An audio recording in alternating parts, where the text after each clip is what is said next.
الحمد لله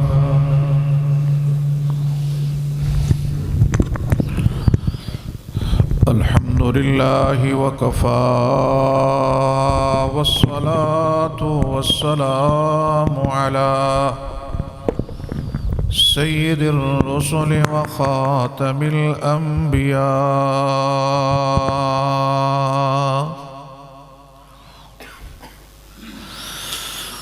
وعلى آله وأصحابه الأتقياء.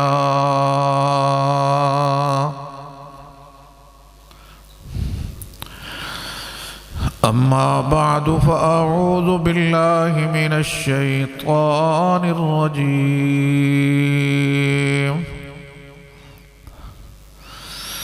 بسم الله الرحمن الرحيم.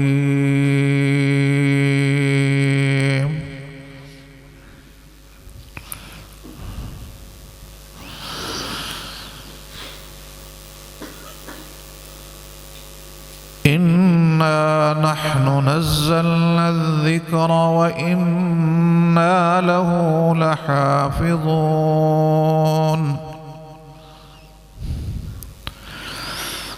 قال النبي صلى الله عليه وسلم: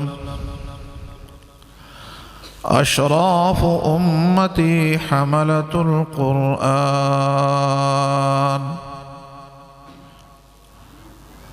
قال النبي صلى الله عليه وسلم: حملة القرآن أولياء الرحمن.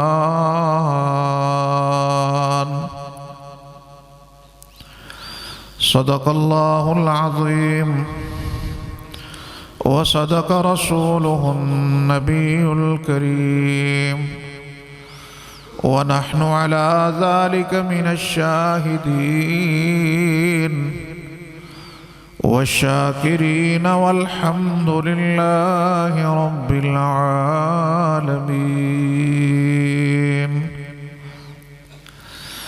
اللهم صل على سيدنا ومولانا محمد وعلى آل سيدنا ومولانا محمد وأصحاب سيدنا ومولانا محمد وبارك وسلم وصل عليه. کہاں وہ شعراء کی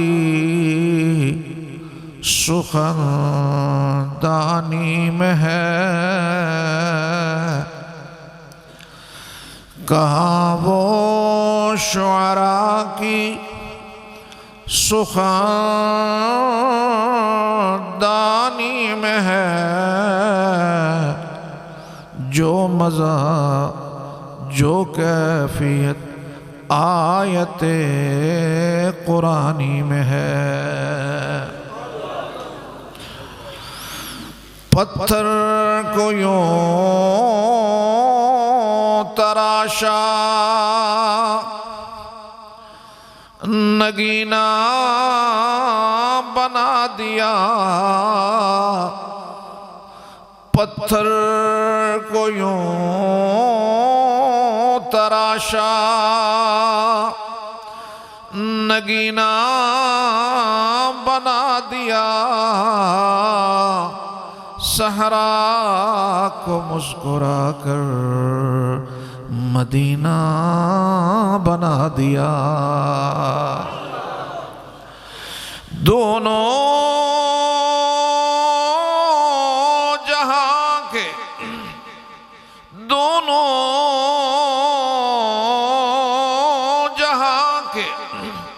پھولوں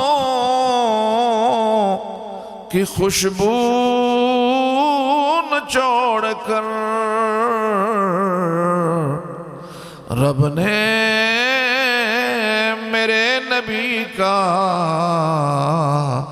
پسینہ بنا دیا۔ اللہم صلی علی محمد، سارے پڑھ لیں، اللہم صلی علی محمد وعلی آل محمد کما صلیت علی ابراہیم وعلى آل إبراهيم إنك حميد مجيد۔ اللهم بارك على محمد وعلى آل محمد كما باركت على إبراهيم وعلى آل إبراهيم إنك حميد مجيد۔ قابل احترام علماء کرام، خصوصاً آج کی اس بزم میں تشریف فرما میرے بہت ہی قابل احترام بھائی مولانا مفتی جمیل الرحمن صاحب، ہمارے بہت سارے عزیز علماء یہاں تشریف فرما ہیں، جن میں ہمارے یہاں کے ضلع مفتی مفتی احمد صاحب، مولانا عاطف صاحب، اور اس گلشن علمی کے معمار ہم سب کے لیے بہت ہی قابل افتخار عزیز مکرم مولانا رختاس صاحب، اور میری اس خوبصورت تڑالہ کی دھرتی کے بہت ہی قابل قدر قابل احترام بزرگوں، دوستوں، السلام علیکم ورحمۃ اللہ وبرکاتہ۔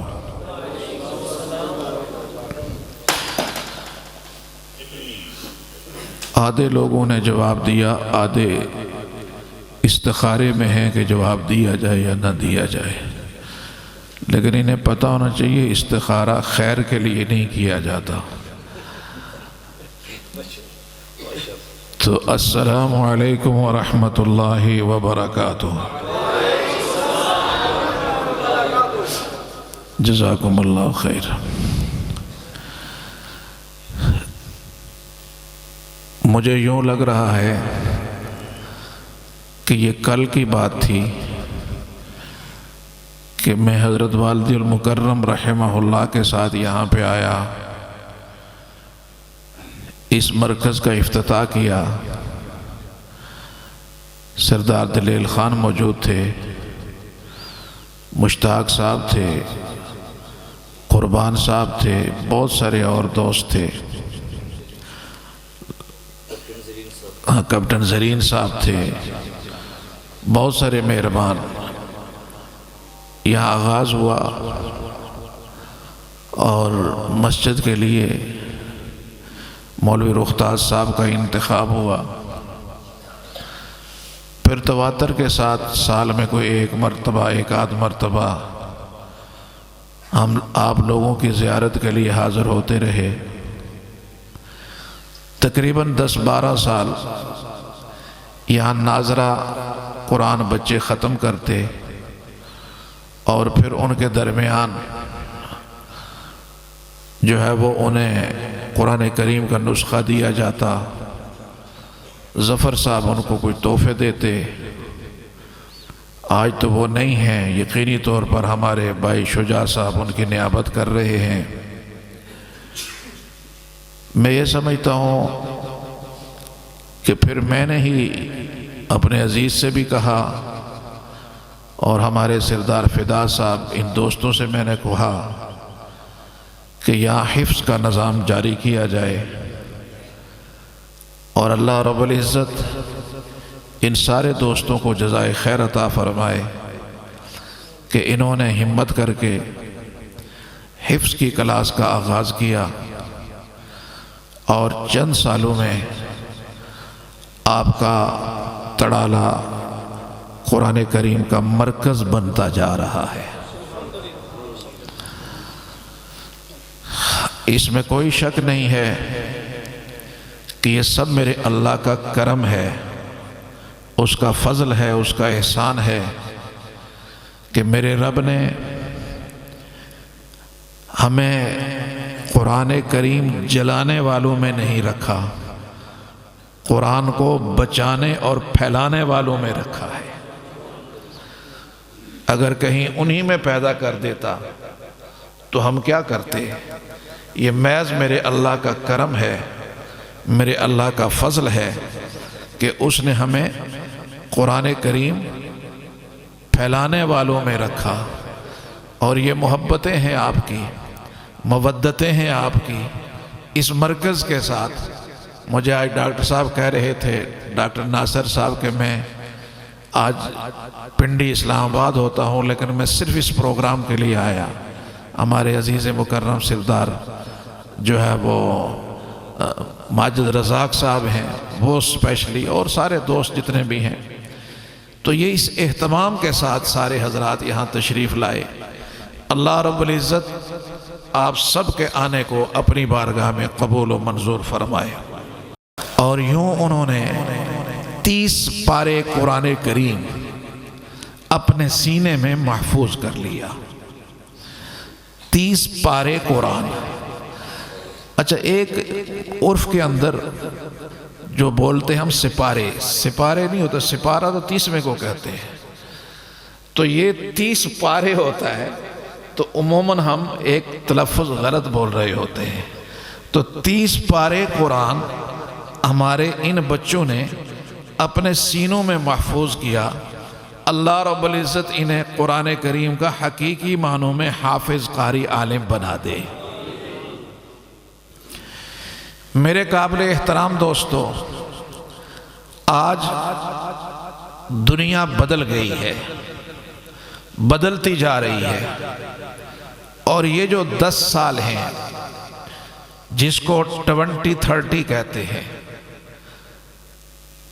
بس سمجھے کہ کوئی قیامت کے قریب کی چیز ہے۔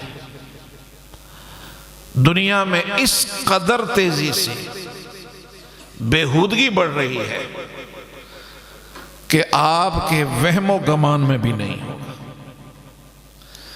اور پھر سب سے بڑھ کر یہ کہ یہ بےہودگی کس راستے آ رہی ہے، یہ آوارگی کس راستے آ رہی ہے؟ یہ 3 راستوں سے یہ بےہودگی اور آوارگی 3 راستوں سے ہمارے پاس آ رہی ہے۔ ایک سوشل میڈیا کے ساتھ ہماری اخلاق کو، تہذیب کو، تمدن کو، ثقافت کو بدلا جا رہا ہے، اور سوشل میڈیا ایسا زہریلا پروپیگنڈا ہے کہ اس پہ جو جھوٹ ہو تو ایک سادہ لو آدمی سمجھتا ہے کہ جی گل ٹی وی چاہیے، ریڈیو چاہیے، بات فلاں پہ آئی ہے، گل سچی ہو سی، حالانکہ جھوٹ جھوٹ جھوٹ ہوتا ہے، لیکن قوم لے رہی ہے اسے۔ اس سے ہمارا نوجوان عزیز بیٹا بیٹی اس سے متاثر ہو رہے ہیں۔ تہذیب کا جنازہ اس سے نکل رہا ہے، فکر کا جنازہ تعلیم سے، تعلیمی نصاب سے، تعلیمی نصاب کو بدل کر کے ایسا بےہودہ نصاب آج پورے عالم میں بلڈوز کیا جا رہا ہے، جس کی وجہ سے یہ نوجوان دین سے دور دور دور ہوتا جائے گا اور حیوانیت کے قریب ہوتا جائے گا۔ آپ اندازہ نہیں کر سکتے کہ کس طرح اس کا روحانی قتل ہو رہا ہے۔ میں ابھی تھوڑا عرصہ پہلے UK میں تھا، تو ایک نوجوان پڑھا لکھا آدمی مجھے ملا۔ انہوں نے کہا کہ میں نے یہاں پہ ہوم سکولنگ شروع کی ہے، چھوٹا سا ٹاؤن ہے، تو اس نے کہا اس وقت تک میرے پاس کوئی 450 فیملیاں رجسٹرڈ ہوئی ہیں۔ میں نے کہا یہ خیال کیسے آیا؟ تو اس نے کہا یہ خیال اس طرح آیا کہ میری بیٹی سکول گئی، وہ پریپ میں تھی یا نرسری میں، تو واپس آئی اور آ کر کہنے لگی کہ بابا آج ٹیچر نے مجھے بڑی عجیب بات پڑھائی ہے اور میں اس وقت سے پریشان ہوں۔ وہ بات بھی پوری نہیں کر سکتی۔ میں نے کہا بیٹا کیا پڑھا؟ کہ ٹیچر نے یہ بتایا کہ جب کسی کی ون مام، ایک مام ہو اور ٹو فادر ہوں تو وہ کس طرح کس کے ساتھ رہے گی؟ تو بابا یہ کس طرح ہو سکتا ہے کہ ایک ماں ہو اور دو باپ ہو؟ یہ کس طرح ہو سکتا ہے؟ اب مجھے بتاؤ یہ کون سی تعلیم ہے کہ پرب کی بچی کو آپ یہ پڑھا کر اس کے اخلاق کا جنازہ نکال کر اس کو بےہودگی کی طرف لے جا کر؟ میرے ایک بہت اچھے دوست ہیں، وہ اٹلی میں بہت اچھا بزنس تھا ان کا، تو مجھے پتا چلا کہ وہ اچانک سب کچھ کلوز کر کے پاکستان آ گئے۔ تو میں نے پوچھا کہ کیا وجہ ہوئی کہ آپ سب کچھ کلوز کر کے پاکستان آ گئے؟ تو انہوں نے کہا جی کہ میری بیٹی 4th میں تھی، چھوٹی بیٹی، تو واپس آئی گھر سے، سکول سے، تو مجھے آ کر کہنے لگی بابا آج میں نے جو ہے وہ ڈانس کی کلاس لی ہے اور میرے ساتھ ڈانس کرو۔ تو کہنے لگا میرے دل پہ چوٹ پڑی کہ یہ ابھی 4تھی جماعت میں پڑھتی ہے تو یہ مجھے ڈانس کی دعوت دے رہی ہے، جب یہ کل جوان ہوگی اس سوسائٹی میں تو یہ تو پرائے لڑکوں کو لے کر میرے سامنے ڈانس کرے گی، قانون اس کو تحفظ دے گا، میں کچھ نہیں کر سکوں گا۔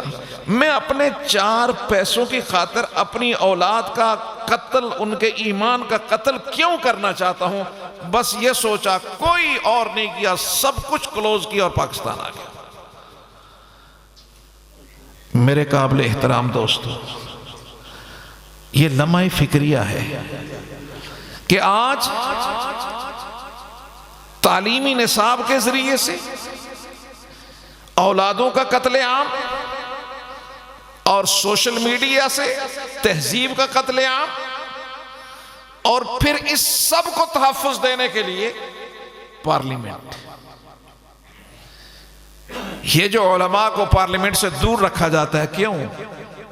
وہ صرف اس لیے کہ کل جو ہم نے قانون سازی کرنی ہے تاکہ یہ مولوی اس میں رکاوٹ نہ بنے، یہ رکاوٹ نہ بنے۔ اس ایجنڈے میں سارے برابر ہیں۔ یہ مولوی ہے ٹوٹی پھوٹی اس کی آواز ہے، کہیں کھڑا ہوتا ہے، کہیں سمجھ آئے کھڑا ہوتا ہے۔ ایک بل آیا، پڑھے لکھے حضرات آپ کو پتہ ہے، ٹرانسجنڈر بل آیا، پاس ہوا، تیسری جنس کا بل، عنوان یہ دے کر وکلاء حضرات تشریف فرمائیں، ان کو پتہ نیچے جب رولز بنائے گئے، اس بل کی جو بنیاد تھی وہ کیا تھی؟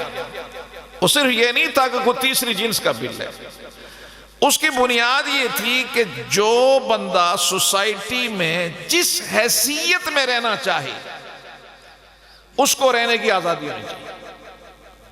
جس حیثیت میں مرد مرد بن کر رہتا ہے تو ٹھیک ہے، مرد عورت بن کر رہتی ہے ٹھیک ہے، عورت مرد بن کر رہتی ہے ٹھیک ہے، حالانکہ یہ بھی دین کے خلاف ہے، یہ بھی شریعت کے خلاف ہے۔ لیکن اس سے بھی اگلا لمحہ،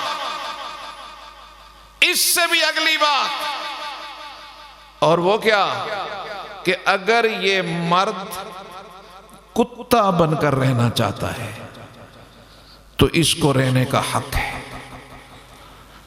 اگر یہ لڑکی بلی بن کر رہنا چاہتی ہے تو اس کو بلی بن کر رہنے کا حق ہے۔ جو پڑھے لکھے لوگ ہیں، جو دنیا کو دیکھ رہے ہیں، مغرب میں تحریک ہے ایک، لڑکے اور لڑکیاں کتوں کا منہ لگا کر، بلیوں کا منہ لگا کر، پونچھیں لگا کر، اور ان کے گلوں میں پٹے ڈال کر، زنجیریں رکھ کر، اور وہ کتوں کی طرح بھونک رہے ہیں۔ اور قرآن نے 1400 سال پہلے کہا تھا، اولئک کالانعام بل ہم اضل، کہ یہ چوپائے نہیں، ان سے بھی بدتر ہیں۔ اور آج یہ انسان اس اشرف المخلوقات کے اس سٹیٹس سے اتر کر اپنے آپ کو کتا اور بلی بنا کر سوسائٹی میں عزت پانا چاہتا ہے، اور اسی طرح بھونک کر مالک کہتا ہے قریب مت جانا، کاٹتا بھی ہے۔ یہ ہے صورتحال۔ اس صورتحال میں یہ مدرسہ آپ کا، اس طرح کے چھوٹے چھوٹے چشمے یہ اس طوفان کے سامنے، اس آوارگی کے سامنے بند بن رہے ہیں۔ چلو ہم یہ تو کہہ سکتے ہیں کہ میرے ربا ہم کمزور لوگ تھے، کوئی بڑا بند نہیں بنا سکے، لیکن ایک چھوٹا سا چشمہ تھا، اس کی آبیاری ہم نے، اس چشمے کو ہم نے محفوظ کرنے کے لیے ہم نے اپنی توانائیاں لگائی، شاید یہی عمل تیری میری نجات کا ذریعہ بن جائے، شاید یہی عمل۔ اور آج اگر میں پوری اس جد و جہد کا، اس پورے ایجنڈے کا صرف ایک نقطہ بیان کروں، اور یہ میں درد دل کے ساتھ کہتا ہوں، میں اپنے بچوں سے بھی، بیٹیوں سے بھی یہ پیغام میرے بیٹیوں تک پہنچائیں، یک نکاتی ایجنڈا ہے آج، اور وہ یک نکاتی ایجنڈا یہ ہے کہ اس امت مسلمہ کو بے حیا بنا دو، بے حیا بنا دو، بس۔ یہ حیا معمولی چیز نہیں ہے، اسی لیے اللہ کے محبوب نے فرمایا تھا الحیاء شعبۃ من الایمان، حیا ایمان کے شعبوں میں سے ہے۔ اور اللہ کے محبوب نے فرمایا اذا فاتک الحیاء فافعل ما شئت، جب تم میں حیا ختم ہو گئی تم جو چاہو مرضی کرو، پھر روکنے والا کوئی نہیں۔ امام شعبہ بہت بڑے محدث تھے، تو حدیث کا درس دے رہے تھے، حدیث کا درس دے کر باہر نکلے شہر میں، تو شہر کا ایک مسٹنڈا، ہر زور میں رہے مسٹنڈے، تو وہ مسٹنڈا ان کا گھوڑا پکڑ کر کہتا ہے امام شعبہ آپ بڑی حدیثیں پڑھاتے ہو، مجھے بھی کوئی حدیث سناتے نا۔ اب یہ کوئی حدیث پڑھنے کا طریقہ ہے کہ ایک شریف آدمی بازار جا رہا ہو، اس کو چوراہے میں کھڑے ہو کر تو یوں کہو؟ تو انہوں نے پوری سند پڑھی، سند پڑھنے کے بعد انہوں نے فرمایا قال رسول اللہ صلی اللہ علیہ وسلم اذا فاتک الحیاء فافعل ما شئت، اللہ کے محبوب نے یہ فرمایا کہ جب حیا تم میں ختم ہو گئی تو پھر جو چاہو مرضی کرو۔ اب بظاہر یہ حدیث میں نے بھی پڑھی نا، لیکن وہ شعبہ تھا، امام تھا حدیث کا، اللہ والا تھا، دل سے نکلی نا تو دل پر تیر کی طرح لگی، تلملا گیا۔ اس ایک حدیث نے اس شخص کی زندگی کو بدل دیا۔ دوسرے دن امام شعبہ کی درسگاہ میں تھا، امام شعبہ کی درسگاہ میں تھا، اور توبہ کر کے اپنی اس زندگی سے طالب علم بن گیا حدیث کا۔ اور جب حدیث کا طالب علم بنا تو اللہ وحدہ لا شریک نے اسے چوراہے اور چوک سے اٹھایا، مسند حدیث پہ بٹھایا، وقت کا امام حدیث بن گیا، عبداللہ تینسی کے نام سے معروف ہو گیا، امام بخاری کے اساتذہ میں شامل ہو گیا۔ کس بات پر؟ ایک وصف آ گیا، ایک وصف آ گیا حیا والا۔ اور آج ہمارے بیٹے اور بیٹی کو جتنے رشتے ہیں، ان رشتوں میں کیا چیز ہے؟ حیا ہی ہے نا۔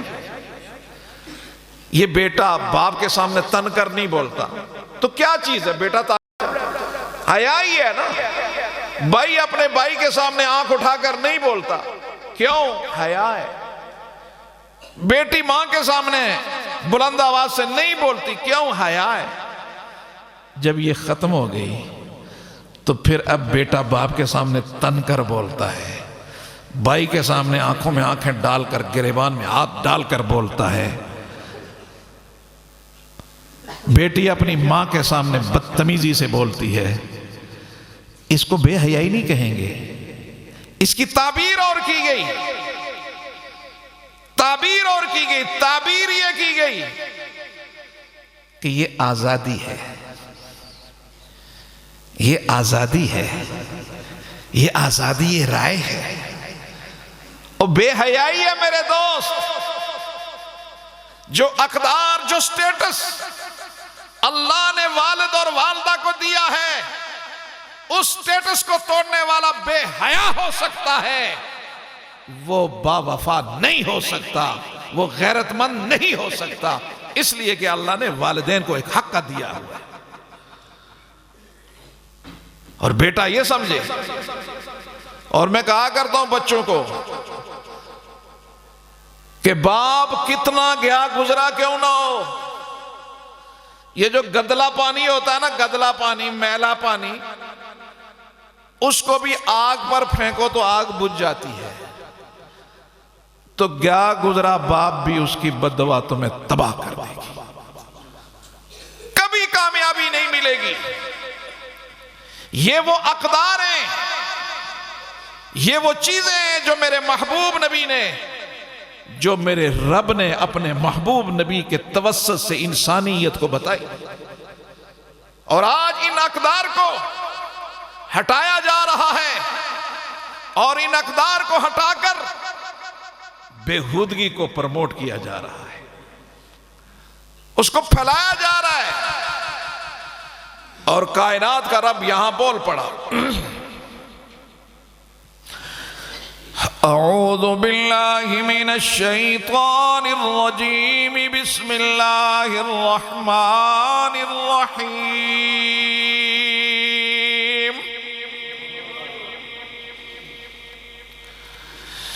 ان الذین یحبون ان تشیع الفاحشۃ فی الذین آمنوا لهم عذاب علیم فی الدنیا والآخرہ واللہ یعلم وانتم لا تعلمون۔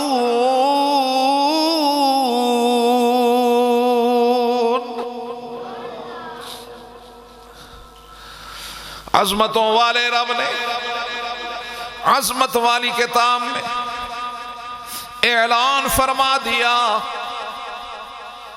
ان الذین یحبون، وہ گروہ، وہ جماعت، وہ قوم جس کا پسندیدہ مشغلہ یہ ہے، ان تشیع الفاحشۃ فی الذین آمنوا، کہ مومنوں کے درمیان بےہودگی پھیلائی جائے، جن کا صبح و شام مشغلہ یہ ہے، جن کا صبح و شام کام یہ ہے کہ مومنوں کے درمیان بےہودگی کو پھیلایا جائے۔ رب العالمین فرماتے ہیں لَهُمْ عَذَابٌ عَلِيمٌ فِي الدُّنْيَا وَالْآخِرَةِ، ان کے لیے دردناک عذاب ہے، دنیا میں بھی اور آخرت میں بھی۔ آج ہم جب موبائل پہ بیٹھتے ہیں تو اپنے دوستوں کو خوش کرنے کے لیے بےہودہ پوسٹیں ایک دوسرے کو شیئر کرتے ہیں کہ نہیں کرتے؟ بس دوسرے نے دانت نکال دیے، ہم بس اس پہ ہیں، اور دوسرے نے کارٹون بھیج کے دانت نکال دیے، تم اس پہ خوش ہو گئے، اوپر کائنات کا رب ناراض ہو گیا۔ یہ نہیں سوچا کہ میں اس فحاشی کو پھیلانے والا بن گیا، میں اس بےہودگی کو پھیلانے والا بن گیا، میں نے 2 منٹ کی خوشی کے لیے اپنے خالق اور مالک کو ناراض کر دیا۔ میں کہاں پہ کھڑا ہوں؟ ان الذین یحبون ان تشیع الفاحشہ، اشاعت، فاحشہ، بےہودگی، آوارگی، بے حیائی، پسندیدہ مشغلہ، رب العالمین فرماتے ہیں لَهُمْ عَذَابٌ عَلِيمٌ فِي الدُّنْيَا وَالْآخِرَةِ، ان کے لیے دردناک عذاب ہے، دنیا میں بھی اور آخرت میں بھی۔ رب العالمین ہم نے تو بے حیا لوگوں کو بڑا امیر کبیر دیکھا، ہم نے تو بے حیاؤں کو بڑا ارب پتی دیکھا ہے۔ میرا رب بتانا چاہتا ہے جس کو میں پکڑتا ہوں اسے بظاہر تم نہیں دیکھ سکتے، اندر سے جل رہا ہوتا ہے، بے چین ہوتا ہے، بے قرار ہوتا ہے۔ میں کہا کرتا ہوں یہ جو تقریبات میں شادیوں میں کھانا کنٹینر میں لگا ہوتا ہے تو اس کے نیچے پانی ہوتا ہے، پانی کے نیچے چھوٹی سی بتی ہوتی ہے، وہ بتی پانی گرم کرتی ہے، پانی کھانے کو گرم رکھتی ہے، کھانا اوپر نظر آتا ہے، بتی کسی کو نظر نہیں آتی۔ اسی طرح بندہ سوٹڈ بھوٹڈ نظر آتا ہے، چکنا چپڑا نظر آتا ہے، اندر بتی دکھ رہی ہوتی ہے۔ کبھی وہ بتی اولاد کی، کبھی وہ بتی بزنس کے ڈوبنے کی، کبھی وہ بتی عدالتوں کے چکر لگانے کی، کبھی وہ بتی مقدمات کی، کبھی وہ بتی کسی نہ کسی زاویے کی۔ تم تو 4 روٹیاں کھا کے آرام سے سو جاتے ہو، وہ ساری رات تڑپتا رہتا ہے، بے چین رہتا ہے، تمہیں اس کا اندازہ ہی نہیں۔ میں کتنے دوستوں کے پاس گیا جو بہت امیر کبیر، باخدا جب تنہائی میں ملے رونا شروع ہو گئے کہ حضرت کوئی دعا کرو، کوئی عمل دسو، کوئی وظیفہ دسو۔ بے چینی ہے اندر، بے چینی ہے، بے قراری ہے، رات کو کئی گولیاں کھا کر لیٹتے ہیں پھر بھی نیند نہیں آتی۔ میں ادھر تو انہوں نے نیند کھلنی ہے نہیں، آپ جائیں گی نیند کھلنی ہے نہیں، اور تسوں کی نیند اشنی ہے نہیں، کتنا فرق ہے۔ آئے ہائے، رب العالمین نے فرمایا یا ایوہا الذین آمنوا لا تتبعوا خطوات الشیطان،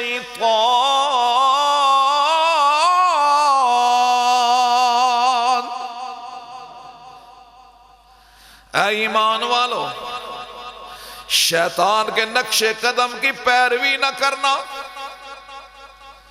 اس کے پیچھے مت چلنا۔ کیوں؟ کیا کرتا ہے؟ فَإِنَّهُ يَأْمُرُ بِالْفَحْشَاءِ وَالْمُنْكَرِ،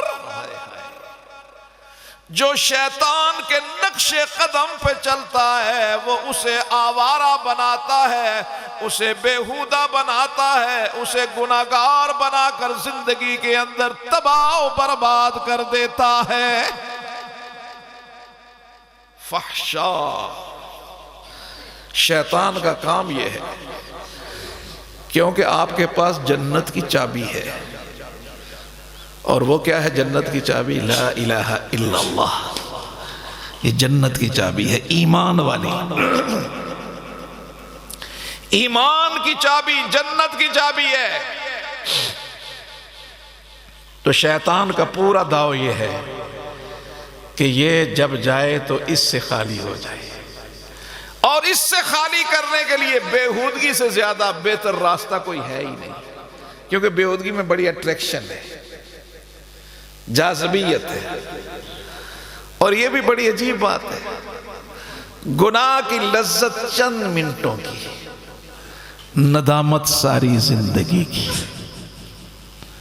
میرے نوجوان عزیزوں سننا فقیر کی بات، گناہ کی لذت چند منٹوں کی اور ندامت ساری زندگی کی، اور پیچھا نہیں چھوڑتا، قبر میں بھی ساتھ، حشر میں بھی ساتھ، جہنم میں پہنچا کر پیچھا چھوڑتا ہے۔ اور نیکی مشقت چند منٹوں کی، تسکین قبر تک، پھر نیکی بھی پیچھا نہیں چھوڑتی، جنت میں پہنچا کر چھوڑتی، جنت میں پہنچا کر چھوڑتی۔ لہٰذا وہ حکم دیتا ہے فحشاء کا، فحش چیزوں کا۔ دوسری جگہ فرمایا الشیطان یعیدکم الفقر وَيَأْمُرُكُمْ بِالْفَحْشَاءِ، شیطان تم کو ڈراتا ہے فقر سے، کہیں مسجد کی بات آ جائے، کہیں مدرسے کی بات آ جائے، چندے کی اپیل ہو جائے، ایک دم اپنی سنڈی دل کے اوپر رکھتا ہے کہ کرن لگائیں مولویوں کو پیسے تھوڑے ہیں فوراً۔ اور یہی بندہ جب کتوں کے گول پہ جائے گا یأمرکم یعیدکم بالفقر واللہ الشیطان یعیدکم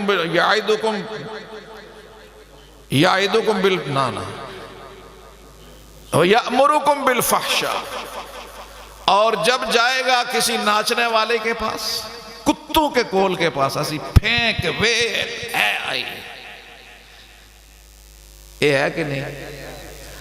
مسجد کی صندوق چی آئی بڑی مشکل نال، پہلے تے ہونے سے نا 5 پیسے 10 پیسے وہ ختم ہوئے گا جان چھٹی، ان ٹرٹیا نا نوٹ 10 سے نا وہ لوڑنے جیب کھجنے۔ وہ ایک صاحب تھے، ان کے سامنے صندوق چی گئی تو وہ تلاش کرتے ہیں کہ کوئی 10 سے نا نوٹ لب ہے جڑا اچھا تھوڑا بل لب ہے، انہیں یہ وہ بالکل ختم جڑا دکاندار کوئی نہ ہی نہیں، تو لوڑی ایک مردہ نوٹ کا ڈیس تھا بکسیج باعث، پیچھے جو بندہ بیٹھا تھا اس نے 5000 روپے کا نوٹ آگے کیا، ابھی اس نے اٹھایا بکسے میں ڈالا، شرمندہ بڑا ہو گیا، یار یہ پیچھے والا کیا بندہ ہے، کیا کہہ رہا ہوگا کہ مجھے 10 روپے وہ بھی بہت پرانا نوٹ، اس نے چپ چاپ 5000 روپیہ دے دیا، خود بھی نہیں دیا، میرے ہاتھوں دلوایا۔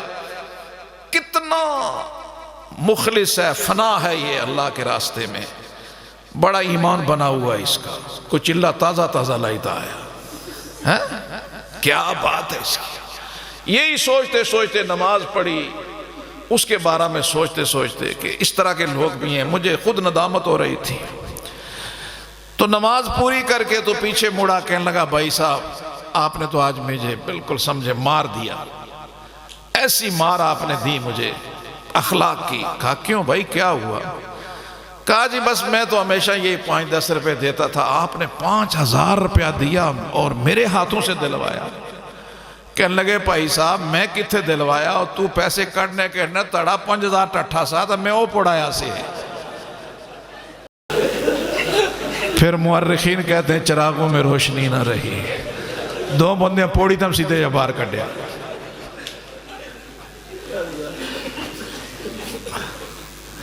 الشیطان یعیدکم الفقر ویأمرکم بالفحشاء واللہ یعیدکم مغفرۃ منہ وفضلا۔ اور میرا رب اعلان کرتا، میں وعدہ کرتا ہوں تمہارے ساتھ کہ میرے نام پہ خرچ کرو گے معاف کر دوں گا، معاف کر دوں گا، اور صرف معافی نہیں فضلا، جو کچھ میرے راستے میں دیا اس کو بڑھا کر واپس عطا کر دوں گا۔ لیکن اللہ دی نہیں مننی، ادھر منتے، عملی طور پر دیکھیں ہم کہاں پہ کھڑے ہیں۔ یا ایہا الذین آمنوا لا تتبعوا خطوات الشیطان فَإِنَّهُ يَأْمُرُ بِالْفَحْشَاءِ وَالْمُنكَرِ وَلَوْلَا فَضْلُ اللَّهِ عَلَيْكُمْ وَرَحْمَتُهُ مَا زَكَىٰ مِنكُم مِّنْ أَحَدٍ أَبَدًا وَلَكِنَّ اللَّهَ يُزَكِّي مَن يَشَاءُ وَاللَّهُ سَمِيعٌ عَلِيمٌ۔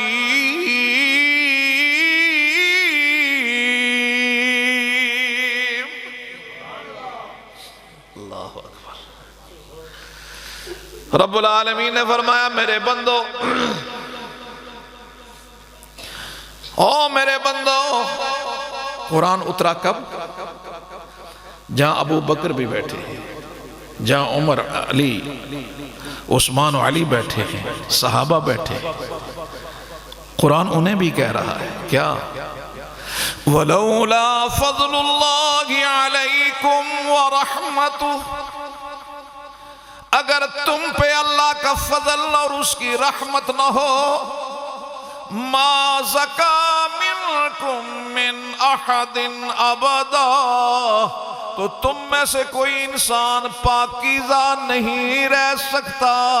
شیطان کے مکر اتنے بڑے ہیں، وَلَٰكِنَّ اللَّهَ يُزَكِّي مَن يَشَاءُ، بڑا نصیب والا ہے وہ انسان جسے میرا اللہ چاہے پاکیزہ زندگی عطا فرما دے۔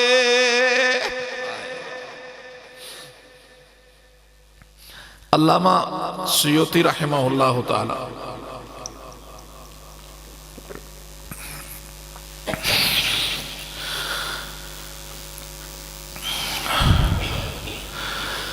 روح المعانی کے مؤلف انہوں نے لکھا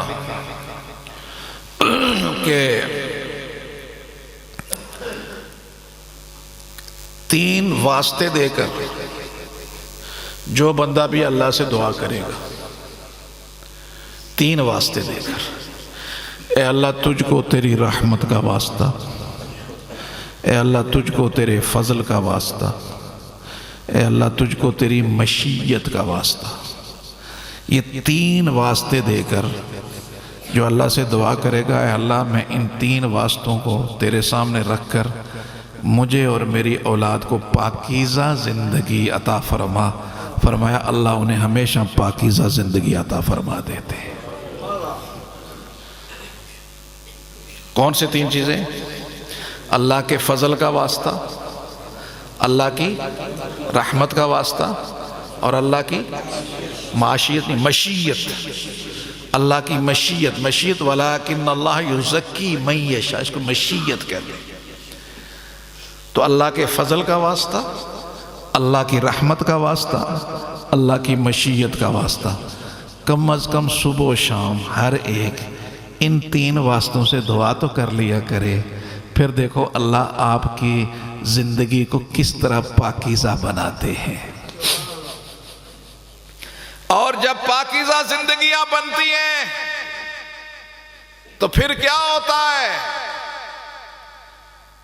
یہ جو آپ کے سامنے بچوں نے حفظ کیا، یہ ایسی محنت نہیں ہے۔ مجھے تھوڑا عرصہ پہلے حماس کا ایک سربراہ رہنما ان کا ملا، میں نے ان سے سوال کیا، میں نے کہا کہ یہ جری نسل، یہ اتنے جری لوگ کہاں سے لائے آپ نے؟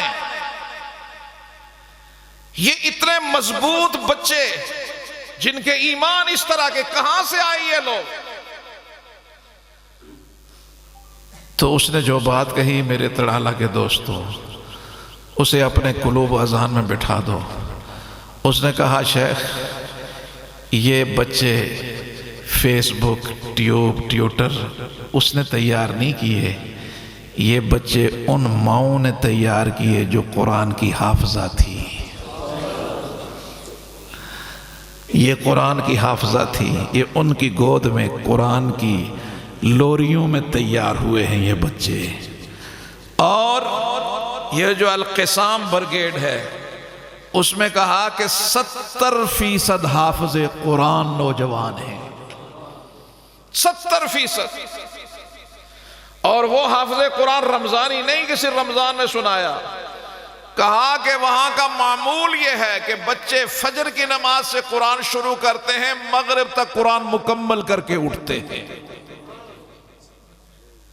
آج وہ بچے، پوری دنیا ایک طرف کھڑی ہے اور وہ تنہا کھڑے ہیں، اور وہ ایک بچہ مجھے تڑپ گیا، وہ کہہ رہا ہے کہ میرے ربا غزوہ احزاب میں، غزوہ خندق میں جب مسلمانوں کا محاصرہ ہوا، اللہ کے محبوب موجود ہیں، کبار صحابہ موجود ہیں، جب چند دن گزرے، چند ہفتے گزرے تو کچھ لوگ کہنے لگے متی نصر اللہ، متی نصر اللہ، اللہ کی مدد کب آئے گی؟ ہم تو گھیرے میں ہیں، متی نصر اللہ۔ تو اللہ کے محبوب نے جواب نہیں دیا، رب بولا الا الا ان نصر اللہ قریب، اللہ کی مدد آنے والی ہے، پریشان نہ ہونا۔ کہنے لگا میرے ربا آج تو 4 ماہ ہو گئے، 4 ماہ ہو گئے، ہمارے گھر ختم ہو گئے، والد شہید ہو گیا، ماں شہید ہو گئی، بہن بھائی شہید ہو گئے، ہماری کزن ساری دنیا شہید ہو گئی۔ ہم کھنڈرات پہ کھڑے ہو کر اب پوچھتے ہیں آج اللہ سے متی نصر اللہ، متی نصر اللہ۔ تو پھر وہ بچہ اسی جزم سے کہتا ہے الا، میرا رب جواب دے رہا ہے مجھے، الا الا ان نصر اللہ قریب، اللہ کی مدد ان قریب آنے والی ہے، میرا ایمان ہے۔ لیکن میرے دوستو کیا وجہ ہے کہ وہ رب ابابیل کو بھیجتا ہے بیت اللہ کے تحفظ کے لیے، تو وہ رب آج بیت المقدس کی تحفظ کے لیے ابابیل کو کیوں نہیں بھیجتا؟ سوال ہے نا۔ وجہ یہ ہے کہ اس وقت بیت اللہ کی کسٹوڈین قریش تھے، قریش نے بیت اللہ میں کھڑے ہو کر کہا کہ اللہ ہم وڈرا ہوتے، ہم نہیں مدد کر سکتے۔ آج بیت المقدس کا کسٹوڈین 2.25 ارب مسلمان ہیں۔ یا تو یہ بیت اللہ کے سامنے کھڑے ہو کر کہیں کہ رب العالمین ہم نہیں کر سکتے، ہم عاجز ہیں، ہم نہیں کر سکتے۔ پھر دیکھو کس طرح ابابیل اترتے ہیں۔ ایک طرف تو دعویٰ ہو کہ بیت اللہ بھی ہمارا، بیت المقدس بھی ہمارا، اور اس کے لیے ہماری طرف سے زبان سے جملہ بھی نہ نکلے، اور اس وقت تک 30,000 بچے شہید ہو گئے، خواتین اور بچے، 70,000 زخمی ہسپتالوں میں تڑپ رہے ہیں، ہسپتال مٹ گئے، شہر مٹ گیا، اور 22 لاکھ لوگ آج گھروں سے بے گھر ہو گئے ہیں، اور امت ہے کہ ٹس سے مس نہیں ہے، اس کے اندر کسی طرح کی کوئی حص نہیں ہے۔ شاید تاریخ اسلام میں اس سے بڑی بے حسی اس سے پہلے نہ گزری ہو۔ آنے والا مورخ پتہ نہیں ہمیں کس نام سے یاد کرے گا، مجھے تو ڈر ہے کہ وہ تو اللہ کی بارگاہ میں پہنچے، کس طرح پہنچے کہ قبائے نور سے سج کر، قبائے نور سے سج کر، لہو سے باوضو ہو کر، قبائے نور سے سج کر، لہو سے باوضو ہو کر، وہ بارگاہ حق میں پہنچے کتنے سرخرو ہو کر۔ وہ تو سرخرو ہو کر پہنچ گئے، ان کے لیے تو بہاریں ہیں، وہ تو جنت دنیا کی تنگی سے نکل کر آخرت کی وسعتوں میں چلے گئے ہیں۔ میرے دوستو بڑا عجیب واقعہ مولانا اسجد مدنی دامت برکاتہم نے سنایا۔ فرمانے لگے کہ بہت بڑے بزرگ تھے مولانا مظہر نانوتوی رحمہ اللہ تعالی، فرمایا کہ وہ سبق پڑھاتے ہوئے اپنا یہ اونٹ بعض دفعہ چوسنا شروع کرتے تھے، ایسے ایسے اونٹ چوستے۔ پوچھا کیا وجہ، یہ کیا حرکت ہے؟ بیان کرتے کرتے، سبق پڑھاتے پڑھاتے، سفر کرتے کرتے، گفتگو کرتے کرتے اونٹ چوسنا شروع ہو جاتے، تو بات آئی گئی کر دیتے۔ آخر ان کے ایک بہت ہی اہم دوست ان کے قریب الوفات کہنے لگے حضرت یہ ایک راز نہیں پتا چلا، بتائیں کیا وجہ ہے؟ تو فرمانے لگے کہ میں 1857 کی جو جنگ آزادی تھی میں اس میں خود شامل ہوا، بڑے علماء تھے، بڑے بڑے مشائخ تھے، بڑے بڑے اللہ والے تھے، کہا کہ لڑائی ہوئی، بڑی سخت لڑائی ہوئی، انگریز فتح یاب ہو گیا اور بہت سارے جو لوگ بچے وہ کہیں آگے پیچھے ہو گئے، اور اس میدان میں بہت ساری لاشیں، ہزاروں کی تعداد میں لاشیں تھیں اور ہزاروں لوگ زخمی تھے اور قریب المرگ تھے۔ تو یہ فرماتے ہیں کہ میں نے اپنی آنکھوں سے دیکھا کہ جنت کی حوریں، وہ جو قریب المرگ لوگ ہیں، ان کو ہاتھوں میں جام اٹھائے، ان کو وہ شربت ان کو پلا رہی ہیں اور وہ پیتے جا رہے ہیں اور جان دیتے جا رہے ہیں، جان دیتے سے لگایا تو دوسری نے ہاتھ پکڑ لیا، کہا نہیں اس کے ابھی جانے کی باری نہیں ہے، اس کو ابھی نہیں پلاؤ۔ کہا وہ ایک قطرہ میرے لبوں سے لگا کہ اللہ خدائے ذوالجلال کی قسم ہے آج نہ جانے کتنے عشرے بیت گئے ہیں، اس کی مٹھاس ابھی تک ختم نہیں ہوئی ہے۔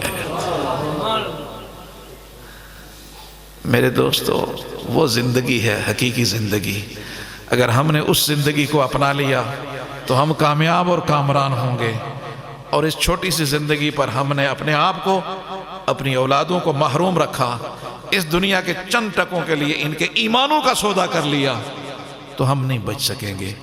اپنے ایمان کی بھی حفاظت، اپنی اولادوں کے ایمان کی حفاظت اور چوکیداری کیجئے، انشاءاللہ العزیز کل میدان محشر میں مصطفیٰ کے دست مبارک سے جام کوثر نصیب ہوگا۔ کو مودتوں کو سدا قائم اور دائم رکھے۔ آپ اتنی محبت کے ساتھ تشریف لائے، اللہ رب العزت ہم سب کے سننے اور سنانے کو اپنی بارگاہ میں قبول و منظور فرما کر جو کچھ میں نے پیش کیا اللہ اسے قبول فرمائے۔